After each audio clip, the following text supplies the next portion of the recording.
ہے۔ سیدہ فاطمہ کی ہستی یہ ان ہستیوں میں سے ہے جن سے محبت کرنا ہر مسلمان پہ لازم ہے، واجب ہے۔ ان کو پہچاننا اور ان سے محبت عقیدت رکھنا یہ ہر مسلمان پر لازم ہے۔ قرآن کی آیت مبارکہ ہے، سورۃ الشورى کی آیت ہے، قُلْ لَا أَسْأَلُكُمْ عَلَيْهِ أَجْرًا إِلَّا الْمَوَدَّةَ فِي الْقُرْبَى۔ اللہ نے فرمایا کہ اے میرے پیارے رسول، ان لوگوں تک پیغام پہنچا دیجئے، کہہ دیجئے کہ میں تم سے اسلام کی تبلیغ کے بدلے میں کوئی چیز نہیں مانگتا سوائے ایک چیز کے، یعنی اللہ کے حکم سے ایک چیز کا تم سے ڈیمانڈ کرتا ہوں، المودۃ فی القربى، کہ میرے قرابت داروں سے، میرے گھر والوں سے محبت کرنا۔ اللہ نے قرآن میں یہ حکم فرمایا تو صحابہ نے پوچھا من قرابتک ہؤلاء الذین وجبت علینا مودتهم، یا رسول اللہ یہ آپ کے گھر والوں میں سے کون سے لوگ ہیں جن کی محبت ہم پہ لازم اور واجب کی جا رہی ہے، ہم پہ فرض کی جا رہی ہے؟ کون ہے وہ جن کی محبت ہم پہ فرض ہے؟ وہ آپ کے فیملی کے ممبرز کون سے ہیں؟ آقا نے فرمایا علی و فاطمہ وابناہما، علی، فاطمہ اور ان کے دو بیٹے حسن اور حسین، ان کی محبت تم سب پہ لازم ہے۔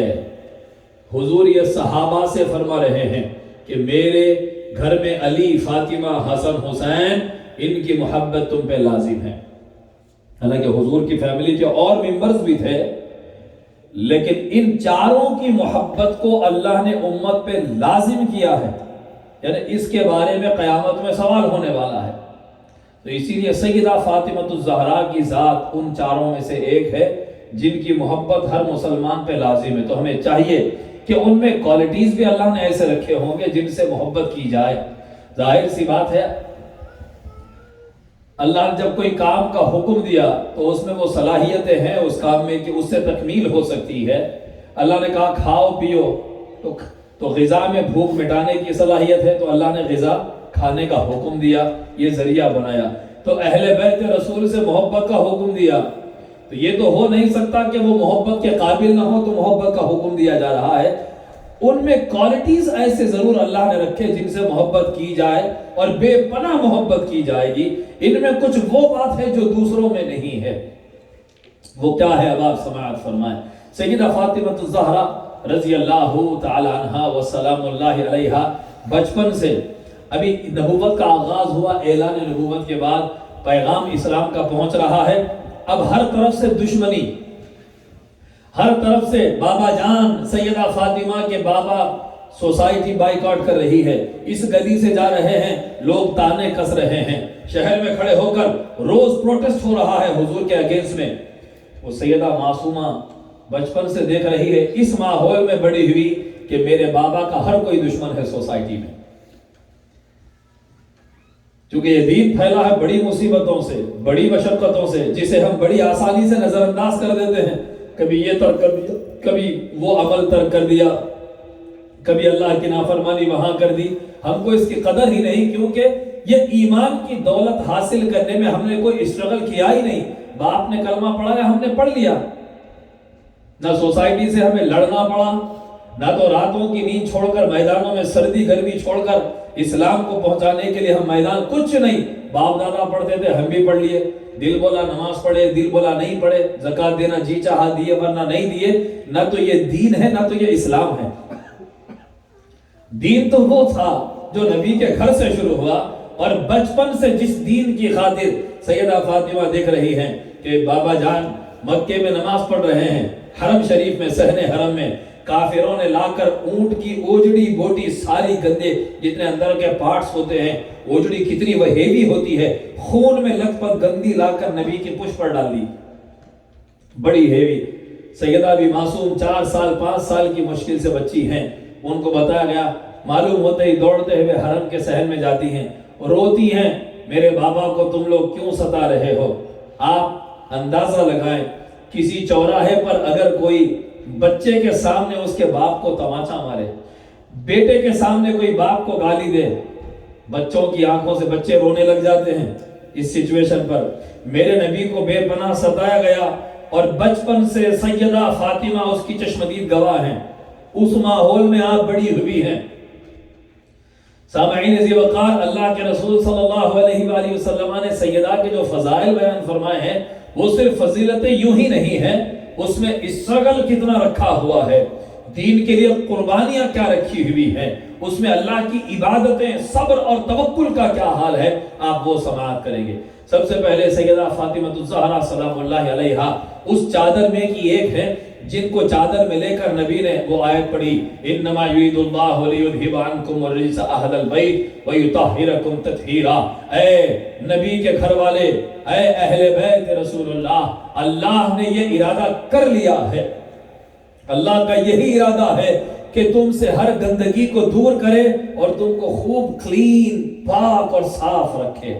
اللہ نے ان کی پاکیزگی کا ذمہ خود لیا کہ یہ جو میرے مصطفیٰ کے گھر والے اہل بیت ہیں، آل محمد کو میں ہر گندگی سے پاک رکھوں گا، تو کوئی گندی شے ان کے قریب نہیں آ سکتی۔ سامعین، میں اکثر یہ بات کہتا ہوں کہ جب اللہ کا گھر پاک کرنا تھا، حضرت ابراہیم اور حضرت اسماعیل کو اللہ نے حکم دیا، ان طہر بیتی للطائفین والعاکفین والرکع السجود، میرا گھر پاک کرو، تطہیر کرو میرے گھر کی، طواف والوں کے لیے، اعتکاف والوں کے لیے، رکوع کرنے والے، سجدہ کرنے والے آئیں گے، اے ابراہیم و اسماعیل میرا گھر پاک کرو، میرے گھر کی تطہیر، تطہیر کہتے ہیں کلیننگ کو، کمپلیٹ بہت زیادہ کلین کرنے کو تطہیر، اسی سے طہارت بنا ہے۔ تو اپنا گھر کعبہ جب پاک کرنا تھا، نبیوں کو حکم دیا، اے ابراہیم و اسماعیل اگرچہ کہ درجے میں تم سے کم لوگ امتی ہوں گے، آئیں گے میرے گھر میں مجھے سجدہ کرنے، میرے گھر کی تطہیر تم کرنا۔ اپنا گھر تھا تو نبیوں کو حکم دیا پاک کرو، اور جب مصطفیٰ کے گھر کی باری آئی تو فرمایا، اے میرے محبوب کے گھر والوں تمہیں پاک میں کرنے والا ہوں، تمہاری پاکیزگی میرے ذمہ کرم پر ہے، میرے گھر کو میں نے نبیوں سے پاک کروایا ہے، مصطفیٰ تیرے گھر کو میں پاک رکھوں گا۔ وہاں تو ظاہری پاکی کا معاملہ تھا کعبۃ اللہ میں، یہاں معنوی ظاہری ہر اعتبار سے پاکیزگی اللہ نے نبی کے گھر کو عطا فرمائی۔ سامعین ذی وقار، آپ صرف یہی نہیں کہ ایمان اور نفاق کی پاکیزگی، ناپاکی کی معنوی جسے کہتے ہیں وہ پاکی نہیں، ظاہری پاکیزگی بھی اللہ نے عطا فرمائی، مادی پاکیزگی بھی اللہ نے عطا فرمائی۔ اور میرے آقا نے ایک موقع پر صحابہ سے فرمایا، یہ اللہ کا گھر مسجد، اس میں کوئی غسل کی حاجت کے وقت آ نہیں سکتا، مسجد میں کسی کی انٹری نہیں ہے، جب وہ جنابت کی یعنی غسل کی ضرورت ہو تو جنابت کی حالت میں کوئی مسجد میں نہیں آ سکتا سوائے میرے اور علی کے۔ یہ مسجد میرے اور علی کے لیے حلال ہے، ہم دونوں کے علاوہ مسجد میں کوئی دوسرا نہیں آ سکتا۔ تو آپ اگر میں یہ کہوں طہارت اور پاکیزگی میں علی کا پہلا نمبر، امت میں نبی کے بعد علی کا پہلا نمبر، تو درست ہوا کہ نہیں ہوا؟ خلافت میں چوتھا نمبر، اسلام میں پہلا نمبر۔ آپ اکثر سنتے ہیں دمادم مست قلندر علی دم دم بے اندر، علی کا پہلا نمبر قوالیوں میں، نعتوں میں سنتے ہیں۔ تو اہل سنت کا عقیدہ خلافت میں چوتھا نمبر ہے، طہارت میں علی کا پہلا نمبر، اسلام لانے میں پہلا نمبر۔ یس، سب سے پہلے کلمہ کس نے پڑھا؟ نبی کی بیوی بی بی خدیجہ نے، سب سے پہلی شاہد ہیں۔ نمبر 2 علی ہیں۔ نبی کے گھر سے اسلام کا آغاز ہوا۔ الغرض میری ٹاپک آج سیدنا علی مولا علی نہیں ہے، آج مالک نے دو جہاں شہزادی کونین کی ٹاپک پر ہم گفتگو کر رہے ہیں۔ تو سیدہ فاطمہ الزہرا سلام اللہ علیہا ان نفوس میں سے ہیں اللہ نے جن کی پاکیزگی اپنے ذمہ کرم پر لی ہے۔ اب آئیے آگے کچھ مختصر سے فضائل۔ رسول پاک نے فرمایا فاطمہ میرا ٹکڑا ہے، فاطمہ تو بضعۃ منی، میرا حصہ ہے، یؤذینی من آذاہا، جس نے فاطمہ کو تکلیف دی اس نے مجھے تکلیف دی۔ فمن اغضبها اغضبنی، جس نے فاطمہ کو غضبناک کیا، غصے میں لایا، ناراض کیا، اس نے مجھے ناراض کیا۔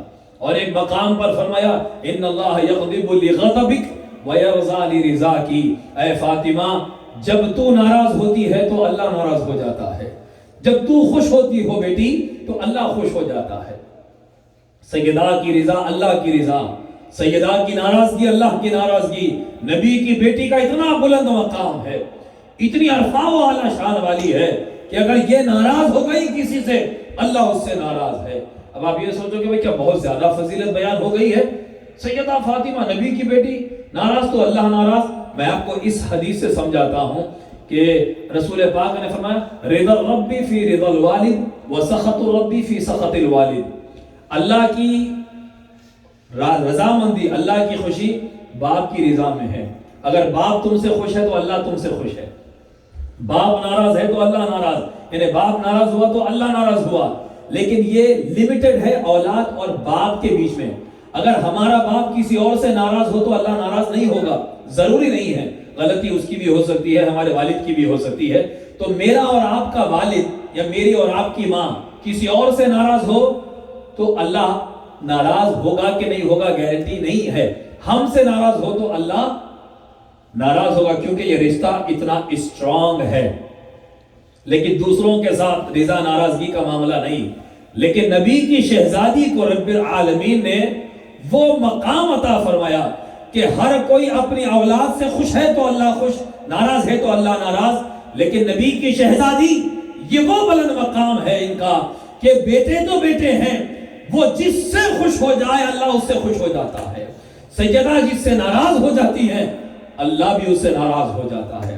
اللہ اکبر۔ سامعین، رسول پاک نے فرمایا سیدۃ نساء اہل الجنہ، ایک موقع پر ایک فرشتہ آسمان سے زمین پہ آیا، آ کر کہا یا رسول اللہ اس سے پہلے میں زمین پر کبھی نہیں آیا تھا، اللہ سے اجازت لے کر آیا ہوں آپ کو سلام کرنے اور آپ کو خوشخبری دینے آیا ہوں کہ آپ کی بیٹی تمام جنتی عورتوں کی سردارہ ہے اور آپ کے بیٹے حسن حسین تمام جنتی نوجوانوں کے سردار ہیں۔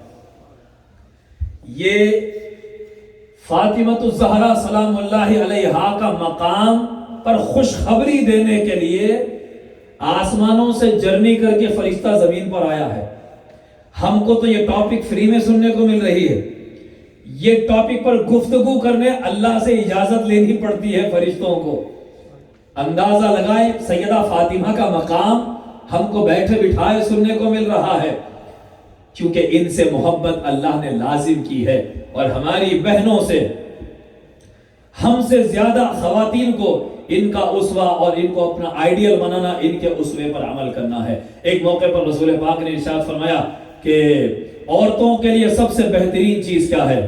ہماری عورتوں سے پوچھیں یا امریکن خواتین سے پوچھیں تم سب سے زیادہ کیا لائک کرتی ہو، تم کس عورت کو لکی سمجھتی ہو؟ وہ کہے گی کہ فلاں کا ہسبینڈ اتنا اس کو کیئر کرنے والا ہے، کیئرنگ ہے بڑا، وہ بڑی لکی ہے۔ یہ ہسبینڈ کا کیئر کرنا بہت اچھی چیز ہے، سب سے بہترین چیز یہ ہے۔ کوئی خاتون کہے گی کہ اس کے پاس برانڈڈ پرس ہے، برانڈڈ فونز، بڑی بڑی گاڑیاں ہیں ان کے گھر میں، ان کی پراپرٹی زیادہ ہے، وہ خاتون لکی، وہ بہترین چیز ہے۔ یہ ہمارا معیار ہے۔ صحابہ کو پتا تھا نبی کس بارے میں پوچھ رہے ہیں۔ حضور نے فرمایا عورت کے لیے سب سے بہترین چیز کیا ہے؟ کسی نے جواب نہ دیا۔ مولا علی گھر جاتے ہیں، سیدہ سے فرماتے ہیں کہ بابا جان نے سوال کیا مگر ہم جواب نہ دے سکے۔ سیدہ نے فرمایا سنو، ایک عورت کے لیے سب سے بہترین چیز اور نعمت یہ ہے کہ نہ کوئی غیر اس کو دیکھے، نہ وہ کسی غیر کو دیکھے، نہ غیر کی نگاہ اس پر پڑے، نہ اس کی نگاہ کسی غیر پر پڑے۔ یہ نہیں کہ خود حجاب پہن رہی ہے، غیر محرموں کو خود دیکھ رہی ہے۔ اور ہم مردوں کے لیے کہ اپنی ماں بہنوں کو برقع پہنا رہے، حجاب کروا رہے ہیں، دوسروں کی ماں بہنوں کو تاڑ رہے ہیں، دیکھ رہے ہیں۔ حجاب فزیکل بھی ہو، بائی ہارٹ بھی ہو، دل سے بھی حجاب۔ تو ایک حجاب روئے زمین پر عورت کے لیے سب سے بڑی نعمت ہے۔ جس عورت نے اپنا حجاب کھو دیا وہ سب سے بڑی نعمت سے محروم اور سب سے بڑی غریب خاتون ہے، وہ انلکی سب سے زیادہ ہو، سب سے زیادہ بد نصیب، سب سے زیادہ بیڈ لک اس عورت کا ہے جس نے اپنا حجاب پھینک دیا اور سیدہ فاطمہ کی سیرت امہات المؤمنین کی دی ہوئی دولت کو ٹھکرا دیا۔ اب میری ساتھ والی سہیلیاں بال کھلے رکھ کر پھر رہی ہیں، اس پارٹی میں تو سب یہ پہن کر آئیں گے، میں نہیں جاؤں گی تو بڑا آکورڈ لگے گا، دوزخ میں جلیں گے تو کتنا آکورڈ لگے گا۔ 4 دن 2 گھنٹے کی دعوت میں اچھے لگنے کے لیے ہمیشہ کی زندگی میں جلنے کے لیے تیار ہو، اس سے بڑا بربادی کا سودا کیا ہو سکتا ہے؟ سنو، ہو سکتا ہے کہ تمہارے پاس برانڈڈ ڈریسز نہ ہو، پھر بھی تم لکی ہو سکتی ہو، تمہارے پاس پراپرٹی نہ ہو، اے میری ماں و بہنوں تم پھر بھی لکی ہو سکتی ہو۔ اگر تمہارے پاس حجاب ہے، نہ تم غیر کو دیکھتی ہو نہ کوئی غیر تم کو دیکھتا ہے، تو تم سے زیادہ لکی کوئی اور عورت نہیں ہے، کیونکہ اللہ نے تم کو سب سے بڑی دولت دے دی ہے۔ مولا علی نے جا کر حضور سے کہا کہ یا رسول اللہ، عورت کے لیے سب سے خوش نصیبی، سب سے بڑی نعمت یہ ہے کہ نہ کوئی غیر اس کو دیکھے نہ وہ کسی غیر کو دیکھے۔ حضور نے مسکرا دیا،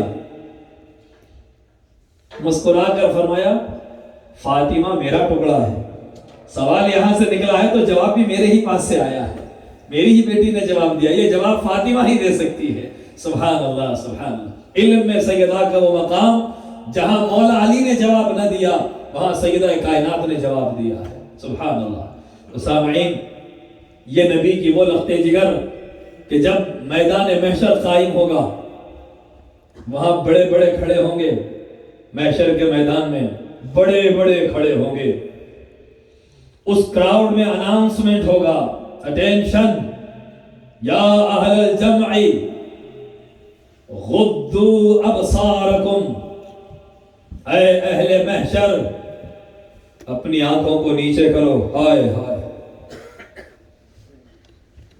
who I am, who am I، کیا کہتے ہیں آپ؟ یہی کہہ لو، وہاں نگاہیں نیچے کر، ایک آرڈر ہوگا نکسوا رؤوسکم، گردن جھکاؤ، محشر میں جتنے جمع ہیں سب گردنوں کو جھکاؤ، حتی تمر فاطمہ بنت محمد، اب یہاں سے نبی کی بیٹی گزرنے والی ہے، جس نے حجاب کو معیار اور بلندی دی ہے، جس نے خدا کے حکم کی تعمیل کو اور تقوی کو عزتوں سے نواز دیا ہے، اس فاطمہ کا گزر ہو رہا ہے۔ اے بڑے باپ کی اولادو، حکمرانیاں کرنے والوں، سب گردن نیچے کرو، شہزادیوں کی شہزادی، رسول پاک کی شہزادی، جنت کی شہزادی، خاتون جنت یہاں گزرنے والی ہیں۔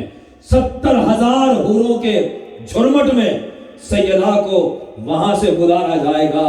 سامعین، یہ عزتیں کیسے ملی؟ نبی کے رشتے سے، نبی کے انتخاب سے۔ آؤ ان عزتوں کے کچھ اور راز بھی سنو۔ سیدہ فاطمہ الزہرا کے گھر کام کرنے نوکرانی نہیں آتی تھی، بابا مدینہ اسٹیٹ کے ایڈمنسٹریٹر ہیں، چاہتے تو ہزاروں 100 نوکر گھر میں لگا سکتے۔ خیبر فتح ہو گیا، مکہ فتح ہو رہا ہے، کئی اسٹیٹس فتح ہو چکے ہیں، گھر میں کام کرنے کے لیے نوکرانی مانگنے جاتی ہیں۔ گھروں میں کام کاج کرنے والی میری ماں بہنوں تو اس وقت ریکارڈنگ کے ذریعے سنیں گی، ان سے میں مخاطب ہوں۔ مشورہ دیا کہ جاؤ بابا سے ایک کنیز، ایک نوکرانی میڈ مانگ کر لاؤ۔ سیدہ جاتی ہیں تو بابا جان نے کیا دیا؟ بیٹی فاطمہ تسبیح پڑھو 33 بار سبحان اللہ، 33 ٹائمز الحمدللہ، 34 ٹائمز اللہ اکبر، یہ تمہارے لیے ایک نوکرانی سے بہتر ہے۔ سیدہ نے کوئی گلا شکوا کیا؟ آپ کے میرے بچے رو دیں گے، اپسیٹ ہو جائیں گے، نروس ہو جائیں گے؟ نبی کی بیٹی ہے، لے کر خوشی خوشی پلٹ کر آ گئی۔ زندگی میں نوکرانی کی ضرورت نہیں پڑی، اللہ نے جسم میں دگنی قوت عطا فرما دی۔ اپنی بیٹی کو دنیا کی دولت، دنیا کے نوکر چاکر جمع کرنے نہیں دیے، حتیٰ کہ ایک موقع پر حضور گھر تشریف لائے تو بیٹی کی مشقت کو دیکھا کہ سیدہ اپنے ہاتھوں سے چکی میں آٹا پیس رہی ہیں، بدن پر جو چادر اوڑھی ہوئی ہے اونٹ کے اون سے، بالوں سے بنی ہوئی اون کی ایک چادر ہے پرانی جو غریبوں کے پاس ہوتی ہے۔ کبٹ بھر کر کپڑے نہیں تھے نبی کی شہزادی کے گھر میں۔ اے میری ملت کی ماں بہنوں کو اچھے کپڑے پہنانے والے پہناؤ، اللہ اچھی سے اچھی نعمت آپ کو ہم کو پلائے، شکوہ نہ کرو کہ ہمیں کچھ نہ ملا، ابھی وہ باقی ہے۔ سنو، نبی کی بیٹی کے گھر پرانی چادر اوڑھ کر سیدہ چکی پیس رہی ہیں۔ رسول پاک نے وہ لمحہ دیکھا، غربت پر اور صبر پر دیکھ کر آزردہ ہو کر نبی نے حوصلہ بنایا اور فرمایا بیٹی فاطمہ اس حالت پہ صبر کر لے، اللہ نے بڑی بڑی نعمتیں تیرے لیے اٹھا کر رکھی ہیں۔